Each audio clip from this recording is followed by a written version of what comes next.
Cɛ kɔnɔntɔn minnu ka Niger jamanadenya sɛbɛn minɛna u la, olu cɛma jalatigibaw i n'a fɔ Mahamadu Abutarika, ale mun tun bɛ bɛn sinsinlen cakɛdaba kunna, ani Karingama Wali Ibrahim n'ale tun ye jamana ɲɛma ale kɔlɔsibagaw ka sɔrɔdasiw ɲɛma ye, ka fara olu kan Rissa Agbula, ale tun ye Mohamed Bazoum ale ka kankɔrɔsigi ye lakanako kun kan, wa ni maa minnu kɔni ka Niger jamanadenya sɛbɛn minɛna u la, o kɛra latigɛ dɔ fɛ mun bolonɔ bilala Général Abdurahman Tiani fɛ ni ale sigilen bɛ Niger kunna ni waati in na. Niger marabaaw olu ye a fɔ k'olu ye nin latigɛ ta sabula ko siga kelen don ni maa kɔnɔntɔnw na k'a fɔ k'olu tun b'a fɛ ka Niger fanga kɔni dafiri ka dankari Niger kɔni ka lakanako la. Niger marabaaw ye u sinsin u ka sariya kura dɔ de kan mun kɔni taara o mun sen fɛ maa dɔw kɔni tɔgɔ bɛ se ka bila danna ni siga kelen don olu la k'a fɔ ko u sen bɛ kɛrɛnkɛrɛn na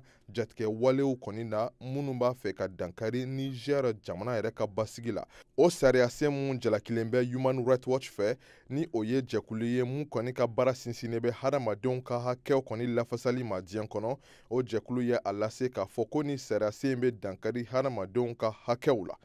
Hakili jiginna san 2023 septembre kalo la, Niger marabaaw olu tun ye maa 20 ɲɔgɔn kɔni tɔgɔ da kɛnɛ kan k'a fɔ k'olu ɲininen bɛ Niger faamaw fɛ. Olu cɛma Rissa Agbula ni ale yɛrɛ tɔgɔw bɛ kɔni maaw cɛla minnu kɔni ka jamanadenya sɛbɛn bɛna bosi u la, ka fara olu kan minisiri ɲɛma Huhumudu Mahamadu ani Mohamed Bazoum ale ka kɔkanko minisiri Asumi Masudu ni olu cɛ filaw kɔni ɲinilen tun bɛ. Hali n'o y'a sɔrɔ olu fila kɔni tɔgɔ tɛ maa 9 cɛma minnu kɔni ka jamanadenya sɛbɛn bɛna minɛ u la latigɛ kura in tali fɛ.